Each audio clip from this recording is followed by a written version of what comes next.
First to arrive are sockeye salmon in a tributary of the McNeil called Mickvick Creek. They get here before most of the bears. At first, the welcoming committee consists of a single young bald eagle, but the others will be here soon as the tide floats the salmon upstream to their spawning grounds.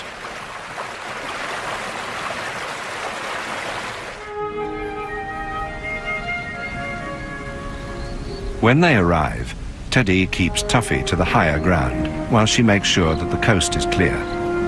She knows that the big males will also be converging on the creek. 2 years ago, one of them killed her 2 cubs. She's on her way to the best fishing spot on the creek, but it's already occupied by 2 giant males. The large dark bear on the left is Woofy. He's the alpha male in the whole valley. At present, he's preoccupied with re-establishing his position in society after winter. His victim is Creek Bear. We'll be seeing him again. Teddy watches from a distance until the time is ripe to make her move.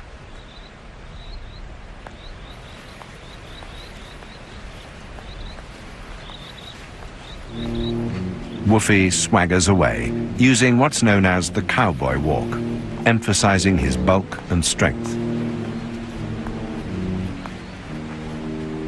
Teddy can now go down to the water in search of her first fish of the season.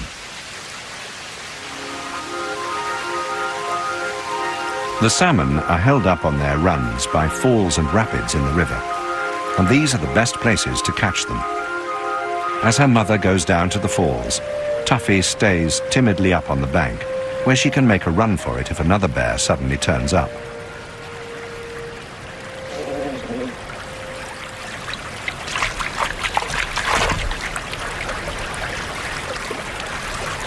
Already salivating at the thought of the first fish of the season, Teddy is almost overwhelmed by the abundance of food. She hasn't caught a fish for more than 6 months. The first fish of the season is hers, although her cub on the bank above is longing for a taste.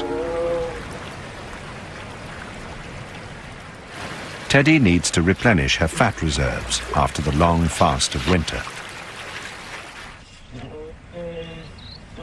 Tuffy looks like being disappointed.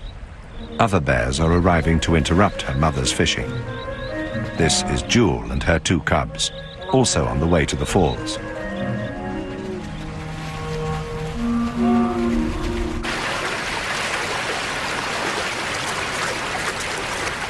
Teddy seems unperturbed, bringing the second fish up the slope to Tuffy, hurrying so that she can go back for another for herself. She's noticed that Jewel is there, and she wants to get back to the water before Jewel takes her place.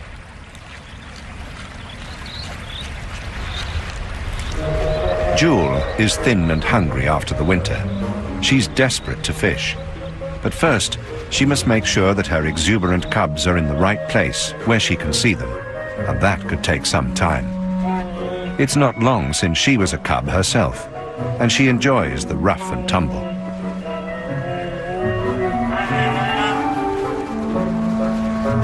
There's only room here for 1 big bear to fish, and Teddy wants to make sure that it's her, not Jewel or anyone else. Tuffy is left alone on the bank.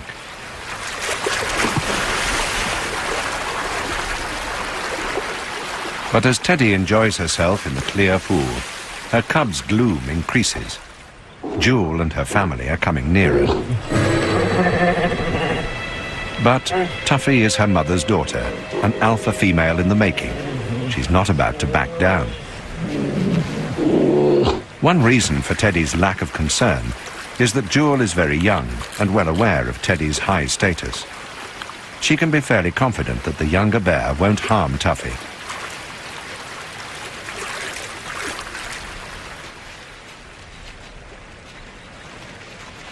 When she brings up the next fish, the standoff takes a turn in Tuffy's favor. Jewel recognizes Teddy, and she knows that she will not hesitate to attack if she and her family get too close.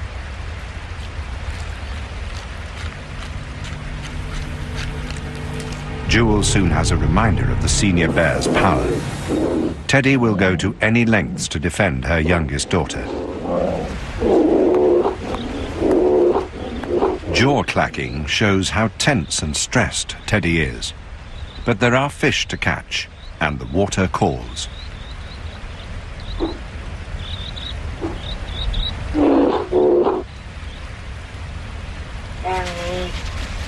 Jewel and her cubs advance once again.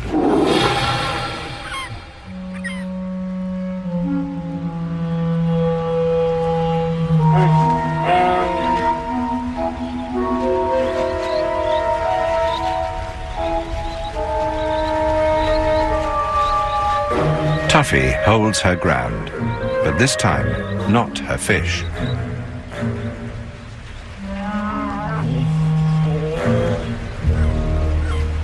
Male bears are big trouble for females with cubs. When Woofy appears over the horizon, Teddy goes quickly back to guard her cub.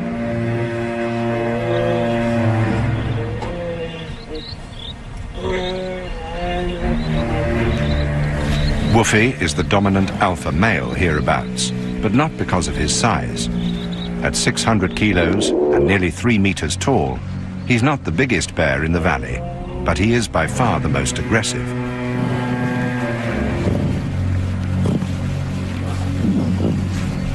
Teddy prudently leads Tuffy away. Woofy finishes off Tuffy's fish, but that's not the main reason he's here today. It's the mating season, and he's on the lookout for receptive females. Those with cubs had better keep out of the way. Males sometimes kill and eat cubs. Woofy might be Tuffy's father, but that wouldn't stop him from making a meal of her if the opportunity arose.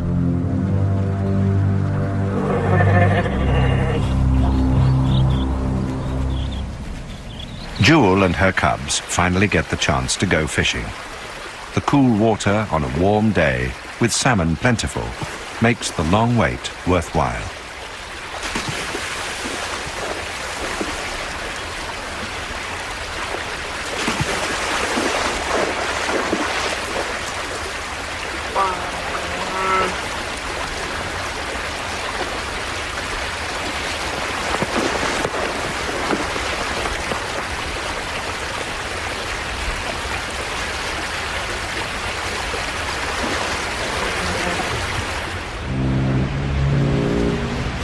Another male, Larry, has arrived at the river in search of a mate. He's in his 20s, about 5 years older than Woofy, but much less aggressive. Nevertheless, he's a daunting presence for any mother with cubs.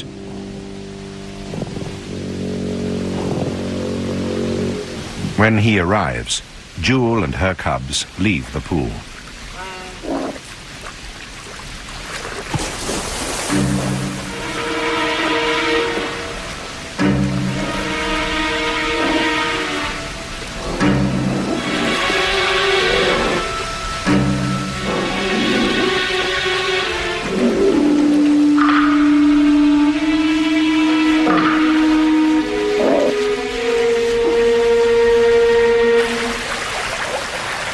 Larry is hungry too. The females can wait while he gets himself something to eat.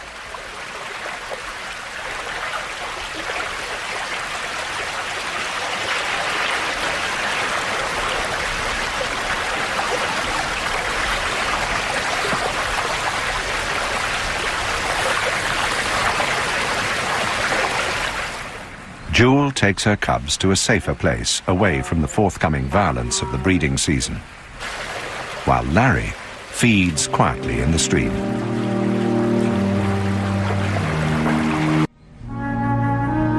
For the next few days, the falls will be no place for females with young, so they take their cubs further downstream in search of other food. Other animals too wait for their moment to fish.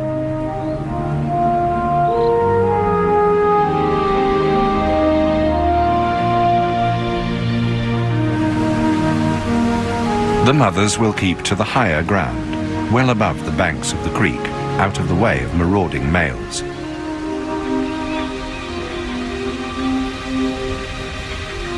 Mick Creek offers plenty of sheltered spots where Teddy can suckle Tuffy in peace. Tuffy is still only 16 months old, and her diet still contains a large proportion of mother's milk. All the bears with cubs move along this path, high on the ridge above the river. A couple of days later, Kutsi arrives with her 2 cubs. She's probably one of Teddy's daughters, about 8 years old, and this is her first litter.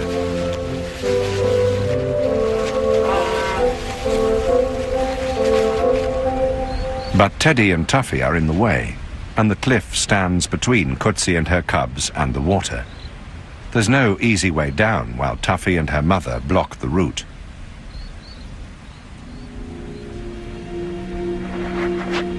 And it's a very long way down.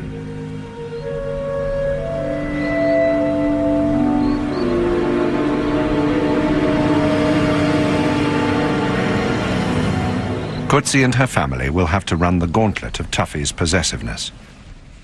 Tuffy is clearly her mother's daughter, an alpha female in the making. She's not going to make things easy for Kutsi and her cubs. The first thing to do is to get Tuffy out of the way.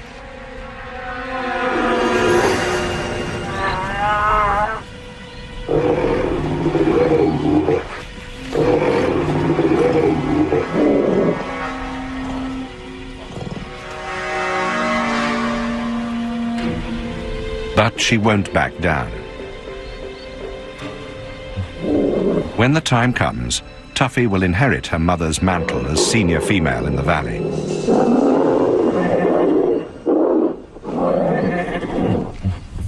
For now, she needs a little support from her mother to keep Kutsi and her cubs away.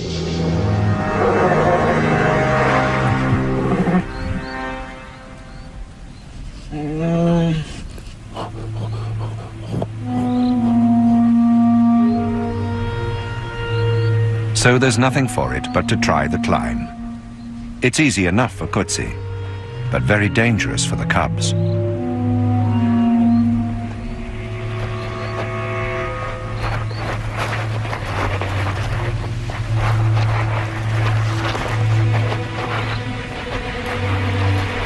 She is immensely strong, and her claws give her a good grip on the loose sandstone, but the cubs lack her strength and experience.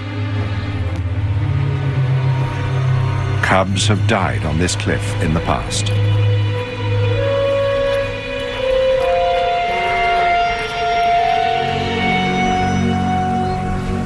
But they make it safely to the ground, much against Tuffy's will. In her agitation, Tuffy nearly succeeds where the cliff failed, in maiming her cousins with an accidental bombardment.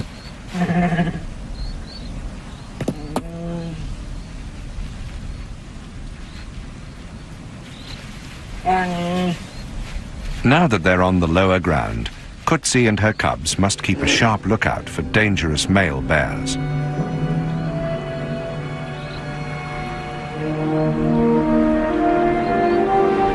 But the terrain is more open here, and they should be able to see them coming from some way away.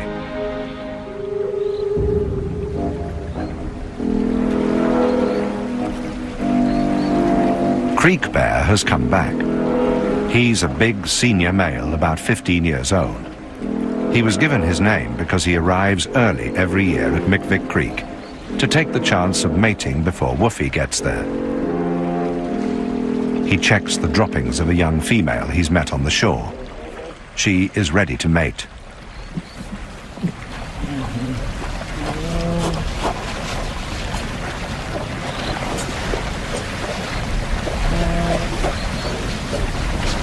There are few preliminaries in grizzly bear courtship. The female is just as anxious as the male to start a new generation.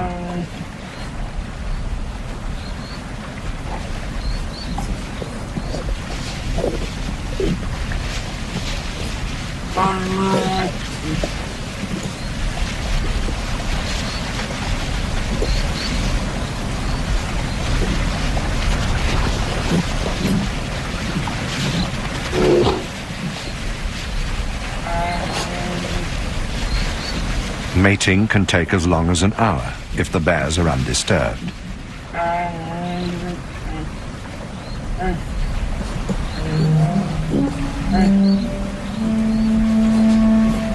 But another bear arrives on the scene, disrupting Creek Bear's plans.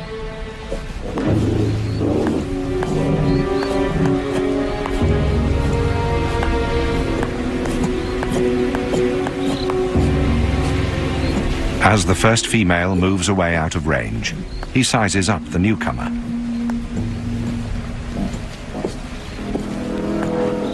Rolling towards the challenge with the cowboy walk, he discovers that the intruder is another female, also ready to mate. Kutsi and her cubs move further away in case of trouble.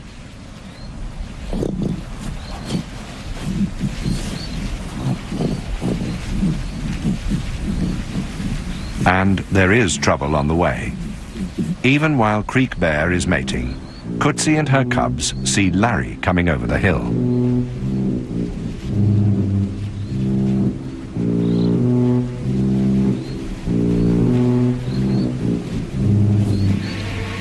Once again, Creek Bear has been disturbed in the act of mating. He is none too pleased. Larry has the scent of the females strong in his nostrils. In spite of Creek Bear's looming presence, Larry feels a powerful urge to mate. Larry and Creek Bear have known each other for many years. Theirs is an ongoing rivalry. Even though Creek Bear is younger and stronger, as well as bigger than him, Larry is not backing down now.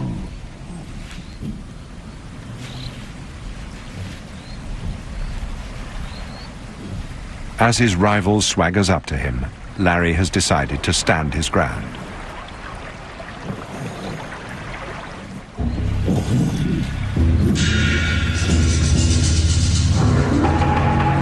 Neither bear really wants to fight. The risks of injury are too great. But one of them has to end up boss bear, and Larry's mating urge is too strong to let him retreat. The fight, when it comes, is very short, just long enough to remind Larry how strong Creek Bear is.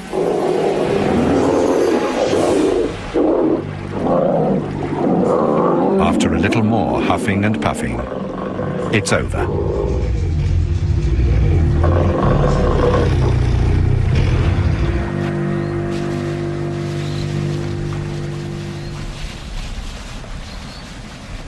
As the audience moves away, Creek Bear goes back to follow the females.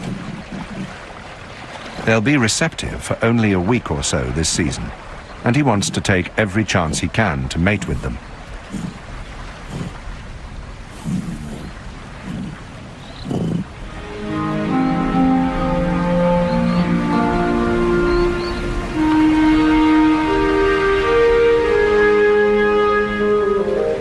Meanwhile, Kutsi leads her cubs to the grass flats, where she will introduce them to a new source of food. Grass might seem out of character for these huge carnivores, but it's a very valuable food, especially when the fish run is not as good as usual. It's high in protein, and it's good for the digestion. Through the spring and summer, sedge grass is a staple food for the grizzlies.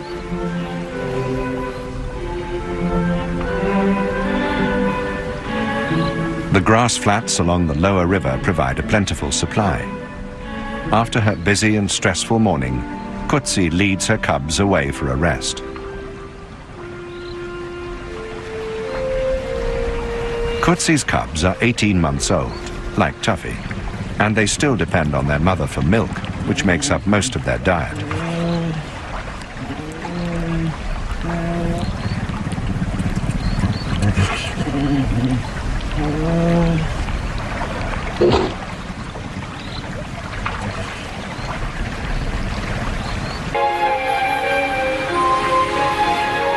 By now, it's early July, time for the most important event of the year at McNeil River.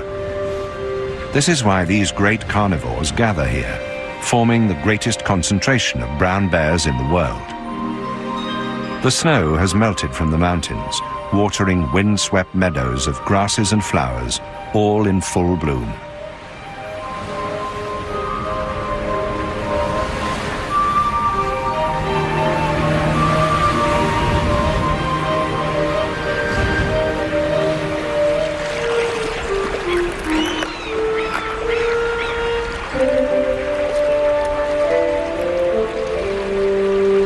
Idling comfortably in the water, the bears are waiting for the second salmon run, when the great chum salmon come in from the sea.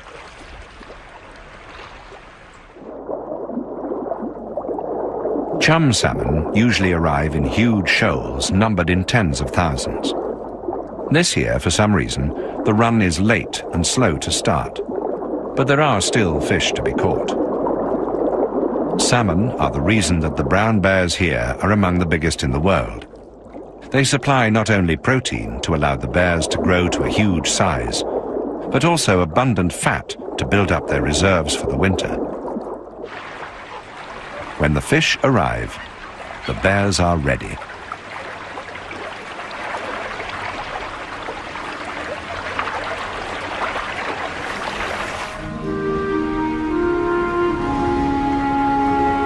Among them are Teddy and Tuffy. Teddy leads her daughter down from the safety of the cliff top to a very dangerous place for a mother bear with a cub, a place where more than 100 other bears will gather, the falls on the McNeil River.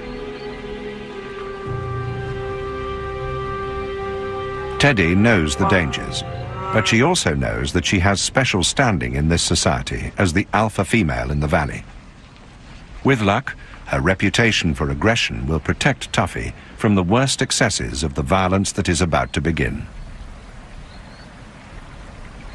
Grizzlies come to the McNeil River from miles around to share in the salmon harvest.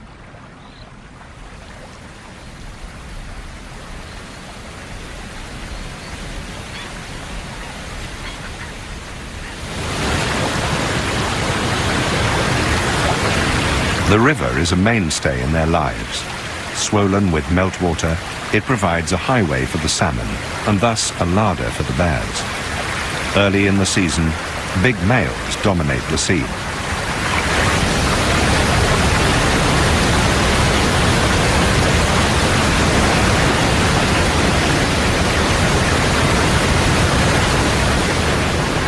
And sometimes the river dominates the bears. But 350 kilos of bear is not easily daunted by a ducking.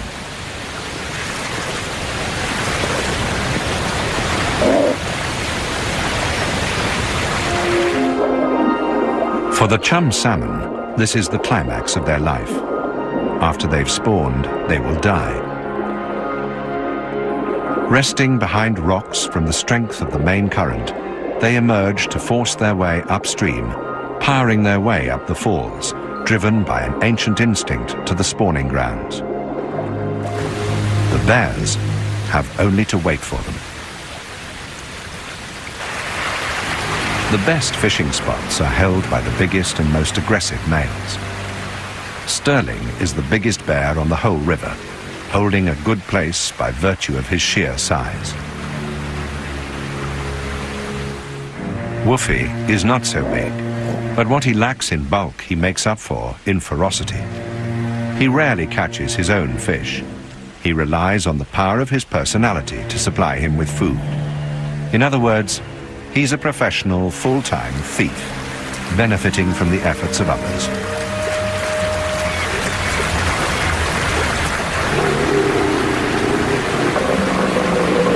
He simply knows that any fish caught here belongs to him.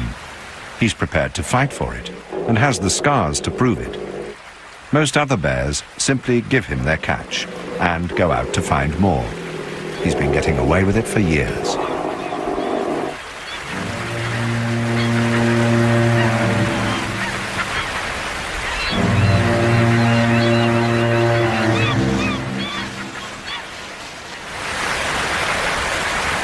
Although the salmon run is not good, there are some fish to be caught, for bears who can hold their own in the fight for ownership of the best fishing sites.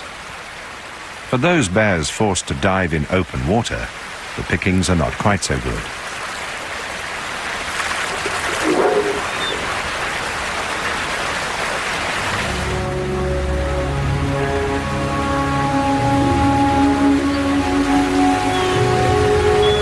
With all the best spots held by the biggest males, a female has little chance of finding food here, unless she's a very special bear.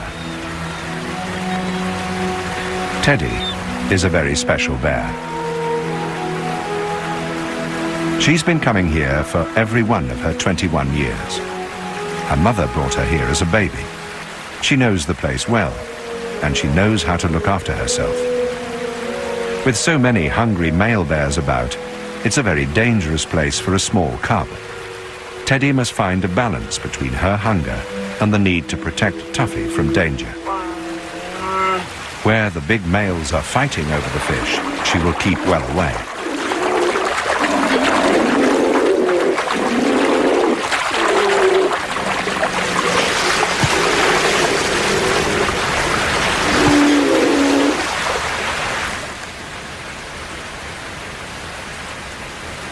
Tuffy watches the violence from close beside her mother.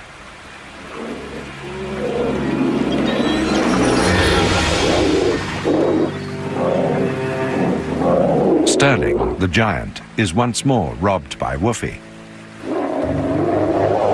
Scraps are breaking out all over the river.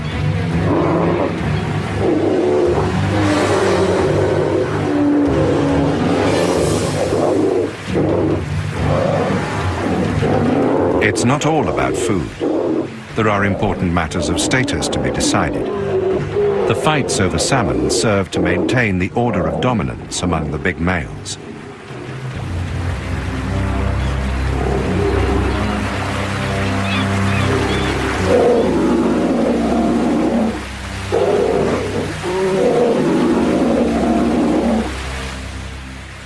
All this conflict may cause life-threatening injuries or crippling wounds. Most of the males bear old scars. That's why many of them are easier to recognize than females.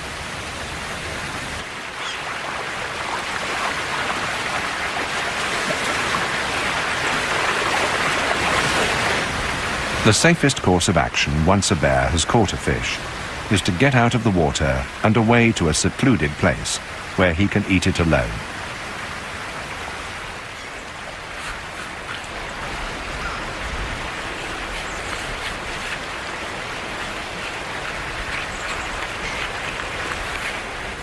Young bears come to the falls too, but without any chance of feeding here. This is a third-year bear in its first summer alone in the world. This may well be Tuffy's position next year.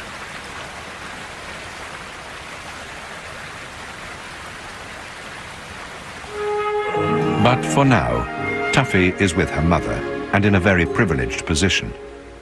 As soon as the chance arises, Teddy will hurry down to the water.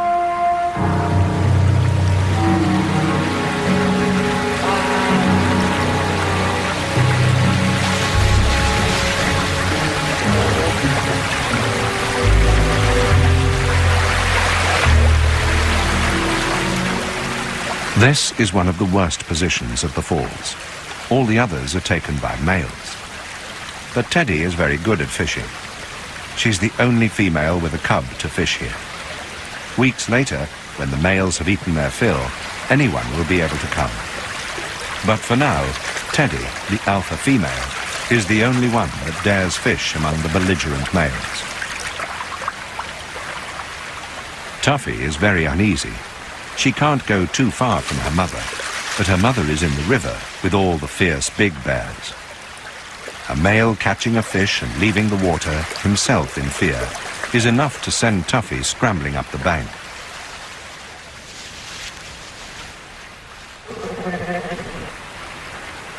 Teddy has to follow her and bring her back to where she can keep an eye on her and keep her out of harm's way.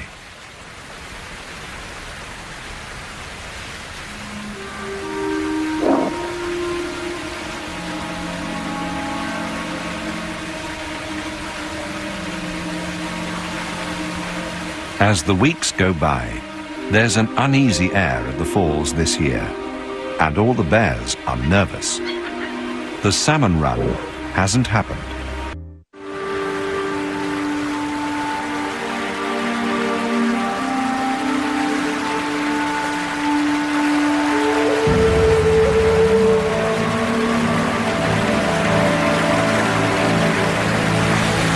The fights are no longer over fish, but over places from which fish might be caught.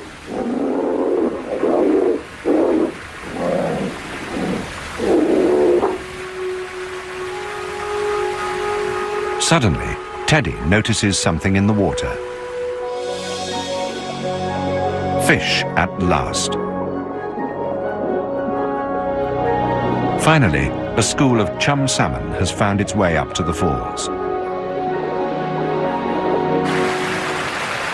By now, Teddy is desperate to catch a fish. She could eat 15 a day easily, but she's been here for hours without catching one. Tuffy's yawn shows how stressed she is by the presence of the other bears. A 15-year-old male called White Claws is watching Teddy closely. He has already been in a fight with another male, and now he's looking for a chance to steal food, perhaps from her. The claws that gave him his name are fearsome weapons, and the fresh wounds from the fight won't be helping his mood.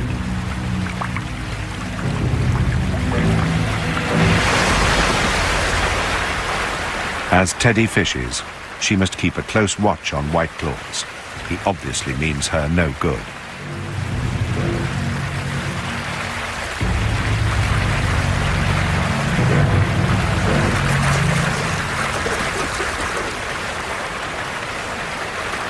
And now there's more trouble approaching. Earl wants to move in on Teddy's fishing spot. He's an old male, and he's probably known her all her life. He should know she's the alpha female, but in case he's forgotten, she reminds him.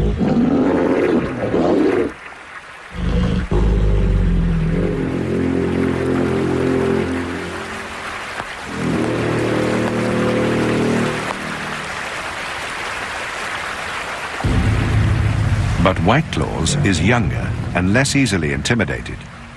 He's also much bigger than Teddy. When she finally catches a fish, he's ready to close in.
The dropped salmon drifts off downstream, with White Claws in dogged pursuit.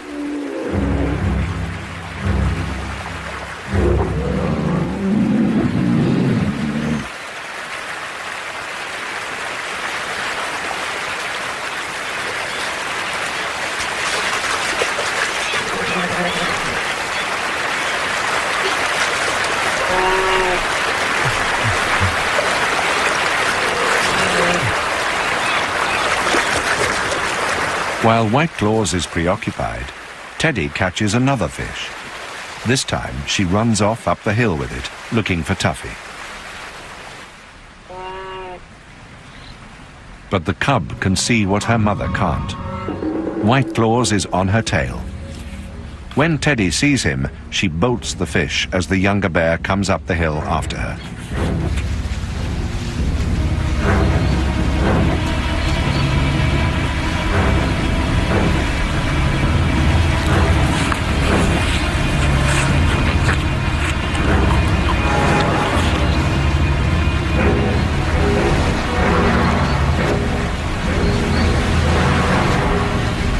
When he gets there, he's too late.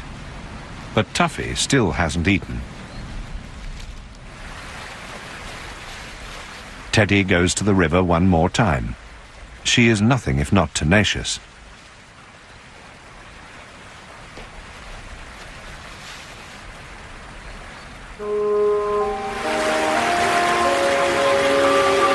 Tuffy is very hungry by now. She watches her mother closely.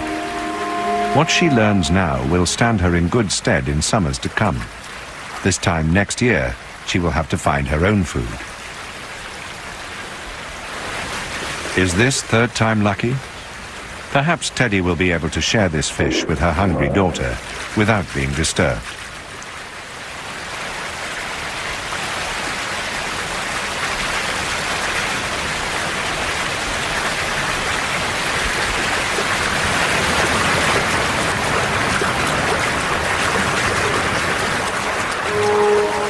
This time, Tuffy leads her mother up the hill. With luck, no male will follow.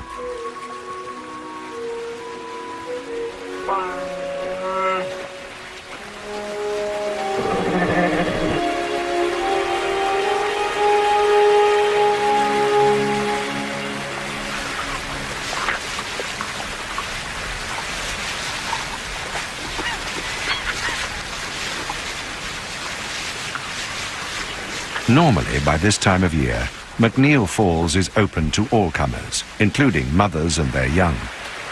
A mother like Rolly, with 3 first-year cubs, would come here to catch fish from the last of the run, once the males were all well-fed and relaxed. But not this year. This year, the shortage of food has left the males hungry and argumentative right to the end. Rolly takes her cubs back downriver.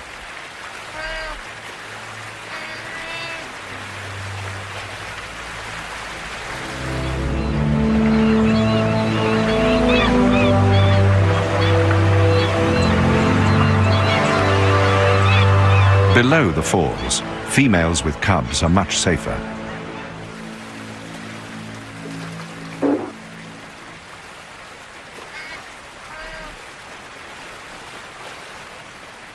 The food isn't so good, but there is plenty to be had. There are scraps of fish from kills higher up, and the exhausted chum salmon are spawning at the end of their life's journey.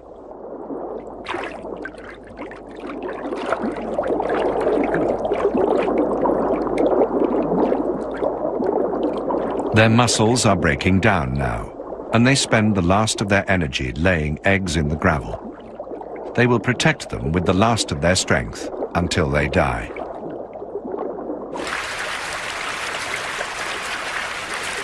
A second-year cub, the same age as Tuffy, chases the dying salmon. The fish now have only days to live, their life's work done.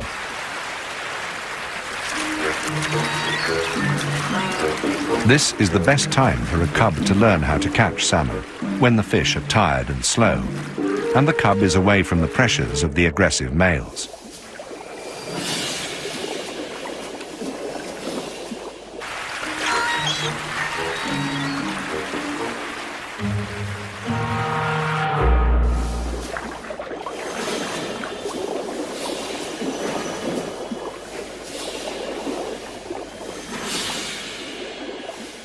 The cub has caught a salmon head.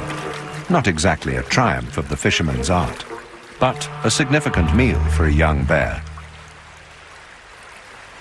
However, she still relies on her mother for most of her food. Her mother is called Mouse. Like Teddy, she's fished this river every year since she was born, about 17 years ago. Her cub watches intently as her mother picks up another meal for them to share.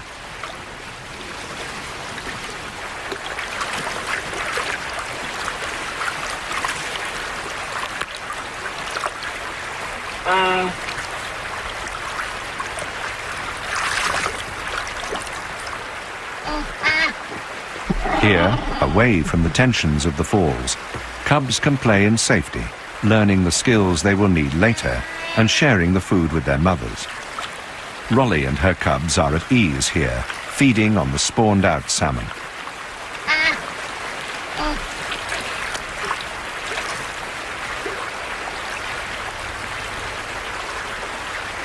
They need all the energy they can collect now, because the season, poor as it was, is coming to an end.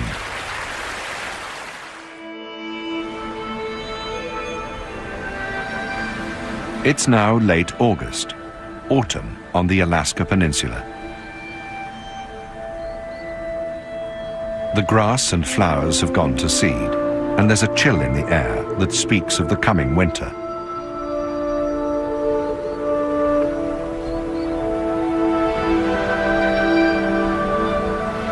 The sedge grass has been grazed to the ground, and what little remains lacks the proteins that were so important to the bears earlier in the season. Their droppings recycle the nutrients back into the ground for next year.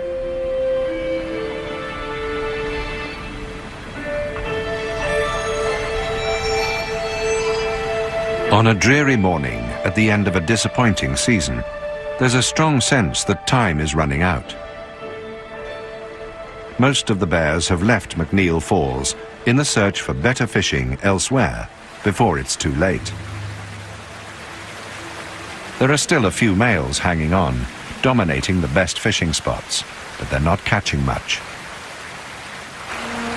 Tuffy tries her hand at fishing, but there aren't enough fish about for her to get any worthwhile practice. All the same, she's privileged to have the chance. Teddy's presence on the bank keeps her cubs safe among the big males who would otherwise attack her. All the same, it's difficult for the cub to concentrate, while male bears constantly keep up the pressure on her and her mother.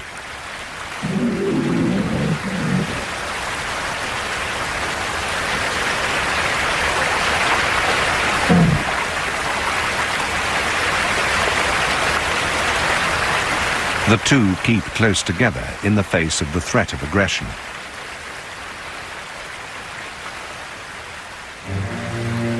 Woofy is still here, actually fishing for himself now that there are few bears left to steal from. Larry has hung on too, to practice his own style of submarine fishing.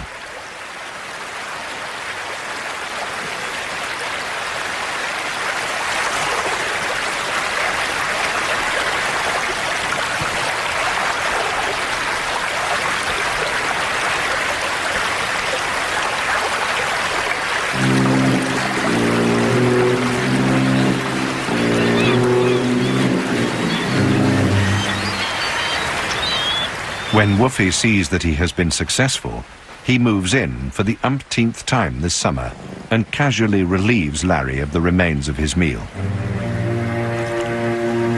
In spite of his scars, Woofy is in very good condition. Being alpha male has its advantages when food is in short supply. But as the years go by, Woofy will inevitably begin to fail. Sooner rather than later, one of the other males will take over his position as alpha male.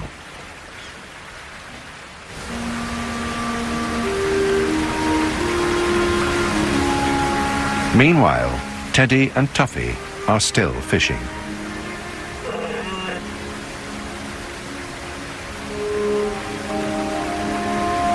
Most of the males have left now, and their patience is rewarded by the chance to gather a little more food before the onset of winter.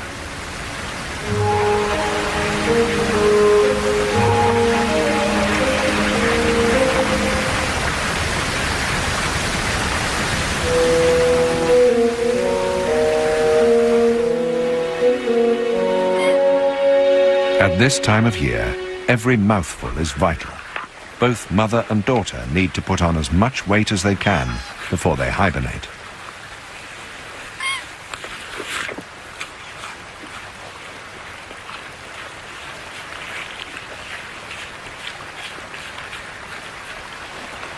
Where usually they would pick out the best morsels from a fish, now they eat the whole thing, fins and all.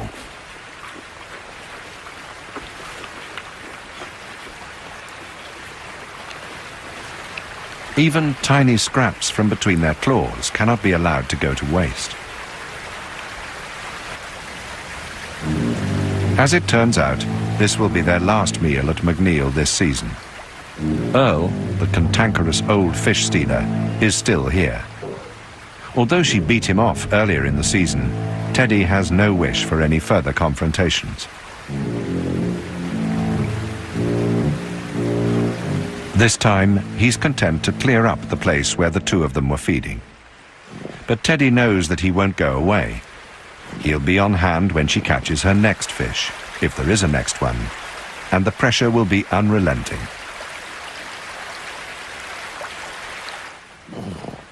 It's time to leave. Tuffy and her mother will wander to another river in search of more spawned-out salmon and finish their autumn's feeding on berries in the hills before they hibernate to wait for the spring. The feeding at McNeil River is well and truly over. Next year, Teddy and Tuffy will no longer be mother and daughter. Tuffy will be alone in the world, just another defenseless third-year cub. There will be nothing Teddy can do to protect her. The McNeil River will look very different then. When they wake up, Tuffy's place in society will be very different. Without Teddy to defend her, the young bear will need all her toughness to survive.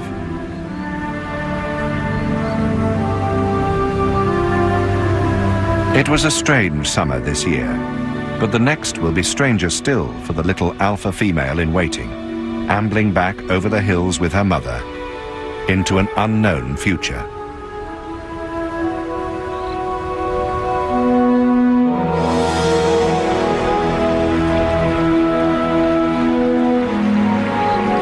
Shows how tense and stressed Teddy is.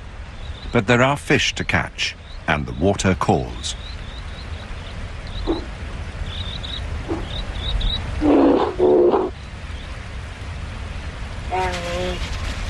Jewel and her cubs advance once again.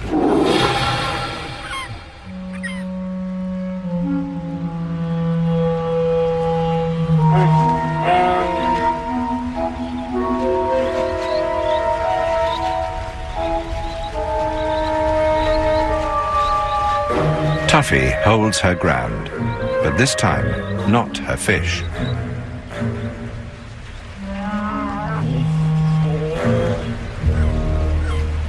Male bears are big trouble for females with cubs. When Woofy appears over the horizon, Teddy goes quickly back to guard her cub.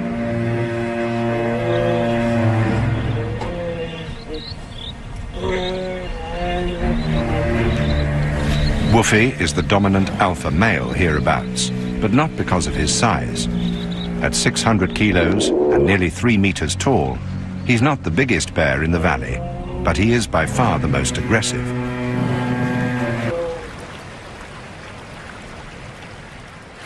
Teddy needs to replenish her fat reserves after the long fast of winter. Tuffy looks like being disappointed. Other bears are arriving to interrupt her mother's fishing. This is Jewel and her 2 cubs, also on the way to the falls.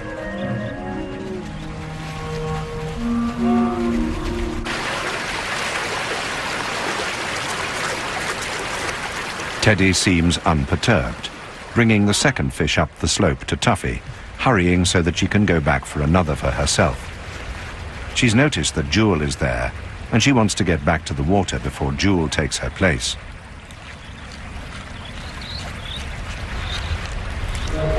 Jewel is thin and hungry after the winter. She's desperate to fish. But first, she must make sure that her exuberant cubs are in the right place where she can see them, and that could take some time. It's not long since she was a cub herself, and she enjoys the rough and tumble.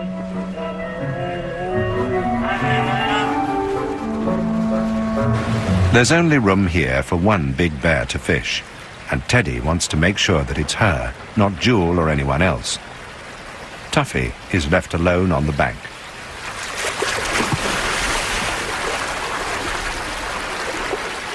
But as Teddy enjoys herself in the clear pool, her cub's gloom increases. Jewel and her family are coming nearer. But Tuffy is her mother's daughter, an alpha female in the making. She's not about to back down. One reason for Teddy's lack of concern is that Jewel is very young and well aware of Teddy's high status. She can be fairly confident that the younger bear won't harm Tuffy.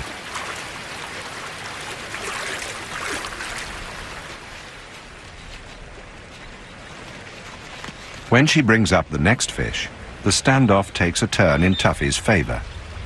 Jewel recognizes Teddy, and she knows that she will not hesitate to attack if she and her family get too close.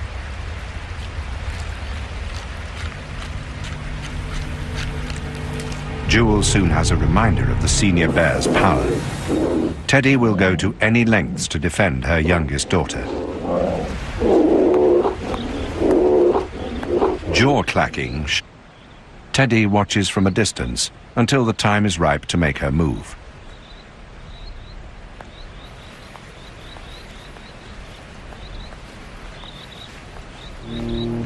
Woofy swaggers away, using what's known as the cowboy walk, emphasizing his bulk and strength.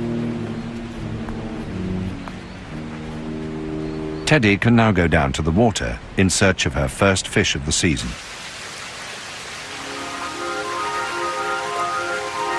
The salmon are held up on their runs by falls and rapids in the river, and these are the best places to catch them. As her mother goes down to the falls, Tuffy stays timidly up on the bank, where she can make a run for it if another bear suddenly turns up.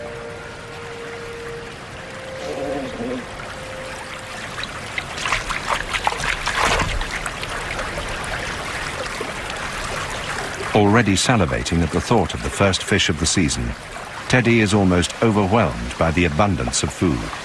She hasn't caught a fish for more than 6 months. The first fish of the season is hers, although her cub on the bank above is longing for a taste.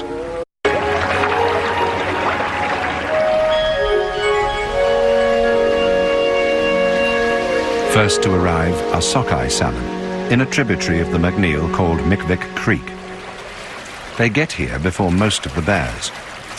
At first, the welcoming committee consists of a single young bald eagle, but the others will be here soon, as the tide floats the salmon upstream to their spawning grounds.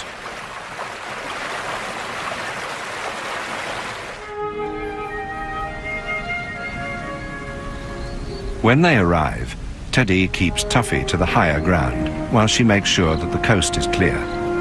She knows that the big males will also be converging on the creek. 2 years ago, one of them killed her 2 cubs. She's on her way to the best fishing spot on the creek, but it's already occupied by 2 giant males.